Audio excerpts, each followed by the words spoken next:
Hello বন্ধুরা, সবাই কেমন আছেন? আজ হলো গায়ে হলুদ পর্ব। তাই দেখুন সকাল সকাল স্নান করে রেডি হয়ে চলে যাচ্ছি বরের গায়ে হলুদ দেখতে।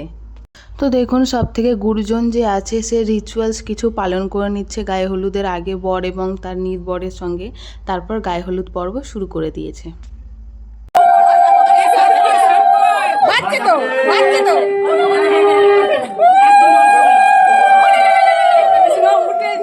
এরপর বাড়ির সমস্ত ছোট থেকে বড় সদস্য বরকে হলুদ মাখিয়ে দিল এবং তারপরে একে অপরের সাথে সবাই আনন্দ করে হলুদ মাখলো।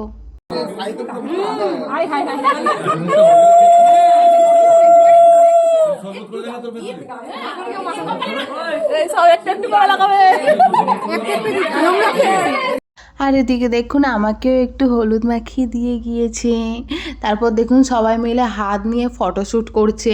তো আমি তো পিছনটাই ছিলাম, বরের সামনে থাকতে পারিনি, সেই জন্য আমি শুধু বরের টাকটাই দেখতে পাচ্ছি। তো ওদিকে গায়ে হলুদের পর্ব শেষ হয়ে যাওয়ার পর এবারে হলো কন্যের বাড়ি যাবে গায়ে হলুদের তত্ত্ব এবং হলুদের বাটি যাবে। তাই আমি এখানে গায়ে হলুদের তত্ত্বে যে মিষ্টির হাঁড়ি আছে সেটা নিয়ে যাচ্ছি গাড়িতে তুলে দেওয়ার জন্য। আর ওখানে দেখুন সবাই মিলে এখন নাচানাচি করছে। তো আমি একটু চারদিকে ঘুরি ঘুরি দেখাচ্ছি। আর ওদিকে শুধু বরের বাবার নাচটা দেখুন, যেন ছেলের বিয়েতে সব থেকে বেশি আনন্দ তার, শুধু নেচেই যাচ্ছে। আর ওদিকে ছেলেও তো তার বোনদের সাথে নাচা স্টার্ট করে দিয়েছে। তার শুধু নাচের স্টেপগুলো একবার দেখুন।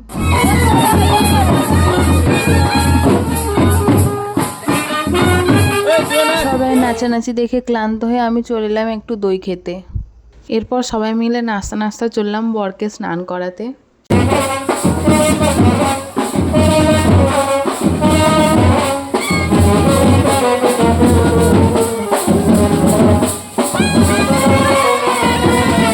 আর আমাদের পাত্রের নাচটা একবার শুধু দেখুন।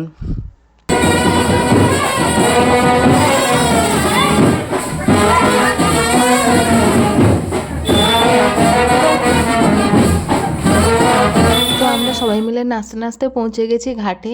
তো এখানে হলো বরের যে বৌদি, তাকে বরের সাথে জল সইতে হয়, মানে তাকে বরণ টরণ সমস্ত রিচুয়ালসগুলো পালন করতে হয়। তো সে সেইগুলোই এখন করছে।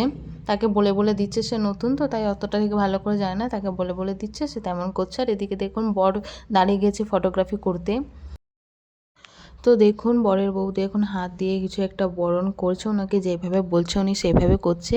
আর সবাই পাশ থেকে উল্লু দিচ্ছিল, আর আমি তো শুধু দাঁড়িয়ে উলু উলু উলু করছিলাম। আপনারা কে কে উল্লু দিতে পারেন বলুন। আর এবারে কলা নিয়ে একটা বরণ করছে, আর এই কলাটাকে না পিছনে ছুঁড়ে দিতে হয়, দিলে যে ধরবে তার এরকম কিছু একটা নিয়ম আছে। তো উনি ওরকম ছুঁড়ে দেবে, পিছনে একটা ভাই ধরেছিল। এরপর বরণডালা নিয়ে বরণ করে স্নান করে সবাই মিলে চলে এলাম। তো এসেই আমি চলে গিয়েছি আগে খাওয়ার জন্য, কারণ এইসব করতে করতে অনেক দুপুর হয়ে গিয়েছিলো, 3টা মতন তো বেজে গিয়েছিলো, তাই চলে এলাম। তো এসে বসে গেছি খেতে। এখানে প্লেটটা সব সাজিয়ে জল দিয়ে গিয়েছে, আর আমার এত খিদে পাচ্ছিলো তাই জলটাই নিয়ে ঢকঢক করে 1 গ্লাস জল খেয়ে নিলাম। তারপরে সবাই মিলে খেয়ে নিলাম। তো ভিডিওটি ভালো লাগলে অবশ্যই লাইক কমেন্ট শেয়ার করে, ইউটিউব থেকে দেখলে চ্যানেলটাকে সাবস্ক্রাইব এবং ফেসবুক থেকে দেখলে ফলো করে দেবেন। পুরো ভিডিওটি দেখার জন্য আপনাদেরকে অসংখ্য ধন্যবাদ।